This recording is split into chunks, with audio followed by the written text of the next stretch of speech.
Hello there everyone. Today I'm here to explain the chapter which I believe many of my ICC students have been long waiting for. I've got a number of requests from many of the students to explain one of the most difficult chapters, seemingly one of the most difficult chapters of Treasure Trove. The name of the chapter is the Chief Seattle speech, which is the very first chapter of your text.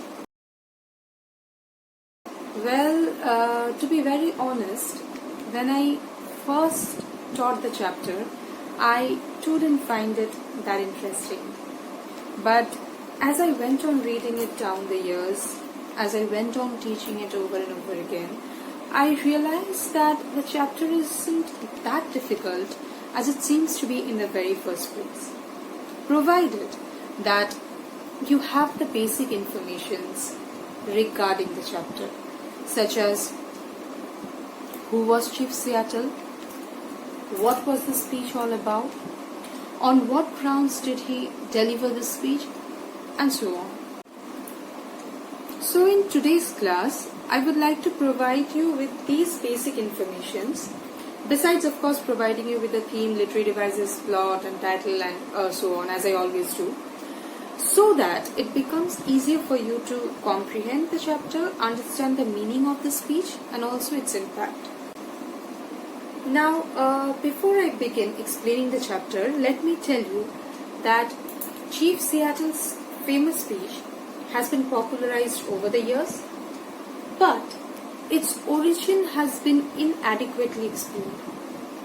According to many sources, it is said that the speech was first published in a Seattle newspaper in the year 1887 by a pioneer who had claimed that he himself had heard Seattle delivering the speech in the 1850s. No other record of the speech has been found, and Isaac Stevens' writings do not mention it either. Now let's find out who was this Chief Seattle. Chief Seattle, as the name signifies, was the chief of the Suquamish tribe. Suquamish tribe, or the Suquamish, were Native American people who inhabited the present-day Washington in the United States and thrived on their traditional life ways before the arrival of the Europeans. Besides being a promising leader of the Suquamish tribe, Chief Seattle was also a great orator and a skilled diplomat. Born in 1786 near Washington, Seattle was also a warrior with a considerable reputation for daring raids on other tribes. I hope you all know that the city of Seattle in the United States of Washington was named after him. In 1854, he made his speech on the differences between their way of life and the white way of life to more than 1,000 of his people gathered to greet the government's superintendent, Isaac Stevens.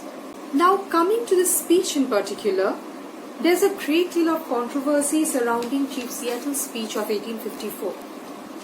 There are many sources of information, various versions of the speech, and debate over its very existence. Though the most common version being that it was delivered on March 11, 1854 at a meeting called by Governor Isaac Ingalls Stevens to discuss the surrender or sale of native land to white settlers. So now if we take the plot into consideration, then the main points that we can summarize from the chapter is that number 1, Seattle delivers a speech in Washington in 1854 You can take down the points if you want. It will be easier for you to memorize the events and remember the events sequentially, and also to will help you to understand the chapter. So the main points, I'll repeat it once again. First, Seattle delivers a speech in Washington in 1854. Second, he thanked the white chief or the big chief, who is George Washington, keep that in mind, for his greetings and friendship. Number 3, he accepted the white chief's proposition and says it was just. Number 4, he speaks about their ecological and Native Americans' land rights. Number 5, he appeals to the white people to be kind and just to the natives. Number 6, he wants the assurance of protection of his people by the whites. And number 7, he finally offers greetings and friendship to the white people. These remains the gist of the lesson, the main points, or the main events of the chapter of his speech. Now, coming to the theme, firstly, there's a message of reconciliation and friendship put forward by Seattle towards the white settlers. So we have this message of reconciliation and friendship. You can take it down.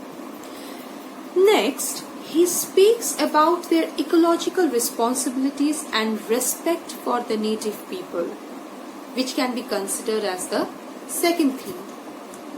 So, what did I say? Ecological responsibilities and respect for the native people. Number 3, he hints at ending hostilities and living in harmony with each other. So this becomes our third theme, that is ending hostility and living in harmony.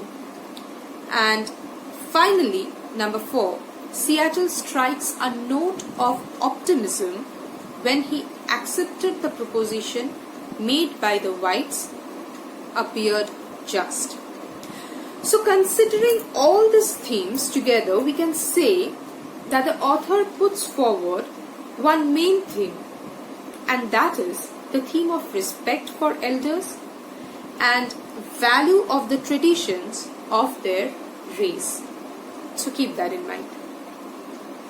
Now, taking a look at the literary devices used, we can say that Seattle's speech abounds in similes and metaphors.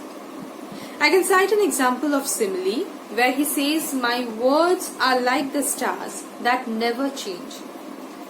Now this reminds me somewhere of the famous speech by Julius Caesar where he says that I'm constant as the northern star. So this is just a connection. I found the resemblance. You don't have to mention it in your answers, but there's definitely this connection shows that how both of their personality, that is Chief Seattle and Caesar, how their attitude towards life, how their personality are similar, their thought, their way of life. So this shows the strength of his personality. And next, when he calls his god the Great Spirit, we can say that it is an example of metaphor. Thus we can say that the style that he adopts in his speech is literary, straightforward, and emotionally stirring. Now, the title, if you are asked about the title, I find the title is absolutely apt and suggestive because it is a rendition of his views about the white people, his apprehensions, and his reconciliation for the sake of the survival of his people. So the title is absolutely suitable and apt.